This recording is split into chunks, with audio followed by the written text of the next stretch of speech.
In this video, I'm going to be building a massive aquarium in Lego, featuring a bunch of different enclosures, dangerous marine life, and some exciting shows. And I'll even be going to an aquarium in real life to get some inspiration. To start out the park, we'll need to build an entrance. Right in the middle will be the main gate, inside of it a couple fish swimming around, and on the very top the aquarium sign. Also on each corner, dolphin statues jumping out of the water. We'll add in 2 employees, but they'll need their scuba gear since they'll be working inside the tank, which is surrounded by a bunch of plants, and at the very center a turnstile to get into the park. Now that the entrance is complete, we can place it down in this empty field, officially marking the start of the aquarium, where the first enclosure will be for the turtles. So let's begin building, starting with the fence going all the way around. On the inside there will be a ton of sand to form a beach, and I'm sure they also prefer some water, but this doesn't look real, so let's fix that. Okay, that's much better. We are now ready to welcome in our 2 turtles. On the shore there's even an egg, and actually it looks like it's ready to hatch. Well, I guess we now have 3 turtles in here, and so guests can come and see them, we'll need to build a path. And with that done, it marks the completion of the first enclosure. But it's not the only one that'll be over here, so let's continue the path and start on the next habitat for the axolotl. First we'll start with the water, and on top of that there will be a ton of aquatic vegetation. Over here a giant cave covered in more plants, or you'll find the first axolotl inside. Another one chilling on top, and swimming over here will be 2 more. Now the axolotl habitat is complete, but before one of them escapes, we'll need to add in the glass tank. Okay, cool, the second enclosure is now finished, and right over here will be the next one, a coral reef. Up first will be the layers of sand on the bottom, and to make it look like a reef, the entire tank will be covered in colorful coral and some plants, which will be inhabited by a ton of creatures, like these clownfish and some seahorses. There's even an oyster with a pearl inside. We definitely managed to fit a bunch of plants and fish in here, and to wrap it up, I'll place the walls around the sides. And just like that, we've already finished the first 3 enclosures.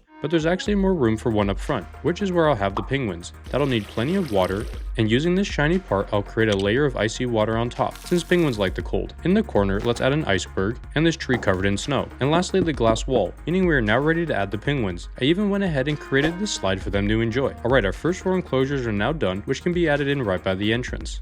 Up next will actually be one of the largest sections in the entire park, the dolphin show. So let's get started by adding in the walls of the tank, but I actually left this gap since I will be building a seating area to watch the show from, and so nobody falls in, railings along the front. Great, that'll fit right into place, where you'll find guests who are ready to see some dolphins, which can now be let out into the tank. And up front, a platform with their trainer who will reward them with fish when they do tricks, like this big jump, or when they fly for this ring. What a cool show for our guests to experience. Outside, let's add some plants and a sign that has a clock on it, letting guests know how much time is left before the next show. But I also think it's time for you to hit the subscribe button and connect this section with the rest of the park, which is really starting to come together. Up next is another staple of any aquarium, the manta ray. So guests can get here, let's continue the path and the border around the enclosure. Right in the middle, some shallow water, which will make a great spot for all 3 of our uniquely colored manta rays. Behind the barrier, we can have guests line up who are able to reach in and touch them, not jump in. Anyways, let's go ahead and connect this section to the rest of the park.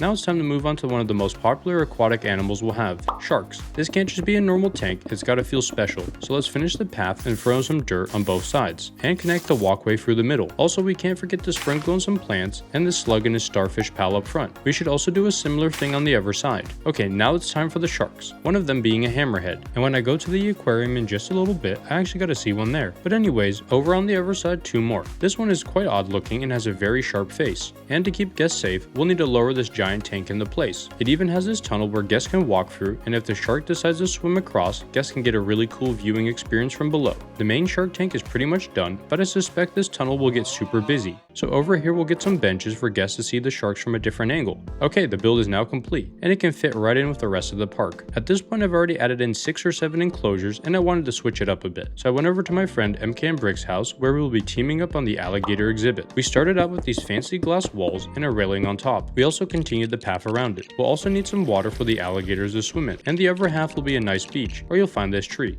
Michael also went ahead and made these bushes, so let's get them added in here as well. This looks really good, so I think we are ready to get alligators in here. Alright, I think we did a great job, and it fits right into place.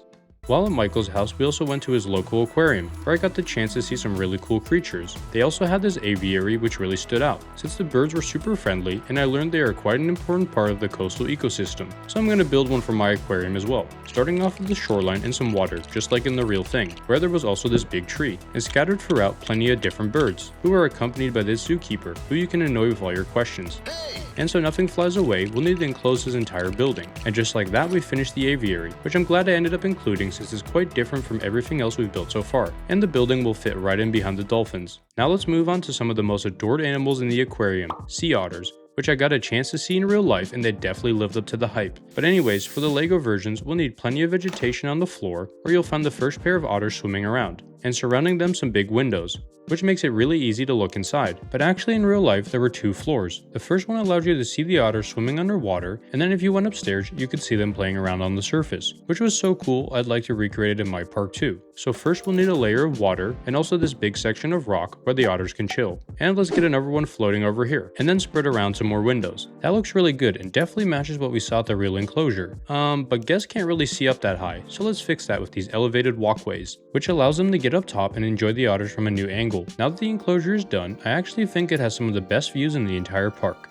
My favorite exhibit at the aquarium was actually their kelp forest, which had one of the best viewing experiences thanks to these massive windows. It also had some of the most diverse collections of fish, and I really liked that it felt like an actual habitat. So this is the next enclosure I'll be making, starting off of the path and then throwing plenty of sand to cover it all up, followed by an absolute ton of kelp growing throughout the entire thing. This has really started looking like the forest we saw. Also in real life, you were able to see this large school of fish, so we'll add the Lego version of them over here, right in between the plants, and then another colorful group on this side. Down below on the bottom there will be some crabs and a couple more tropical fish on the kelp. Oh, and let's not forget about the sea turtle in the middle. Okay, that's all the creatures I wanted to add in, and it looks great. So now to wrap up, we'll just need those really tall viewing windows around the back, and along the front this curved panel that covers this whole section. Another cool thing at the kelp forest was this round viewing hole, allowing you to get right up to the glass. So over here on the side we can get one of those installed too. It was definitely worth it because that's a pretty nice view. Overall, I think I managed to make a really solid recreation of the one we saw in the aquarium, and with it done, let's go ahead and combine it with the otter enclosure, forming one of the nicer sections of the park, which actually we should get added in. Up to this point, we've already completed 11 enclosures, but next will be the biggest creature in the aquarium, the orca. And to make its habitat, of course we'll start with some walls, and inside some really deep water, which can actually be filled up, making it a perfect spot for the orca. This is definitely a nice tank, but like this it'll be hard to see inside, so around the back I'll be including this raised viewing platform, which will also be where the orca is fed from, using this launcher that can fling in a fish that it can then eat. Or we can launch people in who still haven't subscribed, and that marks a completion of the orca enclosure. I really like the addition of this viewing platform, which looks great alongside the rest of the park. Where in the back corner I left this massive space for the main aquarium building, which will house 5 more enclosures, so this area will need to be quite big, and we might as well finish up the floor too. The first exhibits inside will be touch pools, which Michael and I got to try on our trip, and they were pretty cool since you're allowed to touch the aquatic plants and shells with your bare hands. So to get them built, we'll need to fill up all these pools, then the walls enclosing this entire thing, and the first one will have 3 different colored crabs inside. They seem pretty chill, I just wouldn't grab one. Anyways, let's move on to a more traditional one that is filled up with some shells and starfish. This one should definitely be a lot safer. And lastly over here, the third and final pool will have some lobsters, which are then surrounded by glass. And those are the 3 touch pools done. The next exhibit that will be located in here will be for the anglerfish, so let's go ahead and build its tank with a couple of plants inside, and then we can get them introduced to its new home. And right beside it we can add some grass and then plenty of coral, making it a great spot for this octopus that can now be surrounded by the glass, meaning we just finished 2 more enclosures back here. At this point during the trip, Michael and I started to get hungry, so we went to the cafeteria to get a bite to eat, which we enjoyed while taking in the view. And the guests in my park are probably just as hungry as we were, so I'll need to add in a food court with the remaining space in here. In the cafeteria, you'll find a burger restaurant and also one for french fries. Right in the front will be tables for people to enjoy their meals. I really think this indoor section turned out great, but to actually have it be inside, it'll need some walls and a roof as well.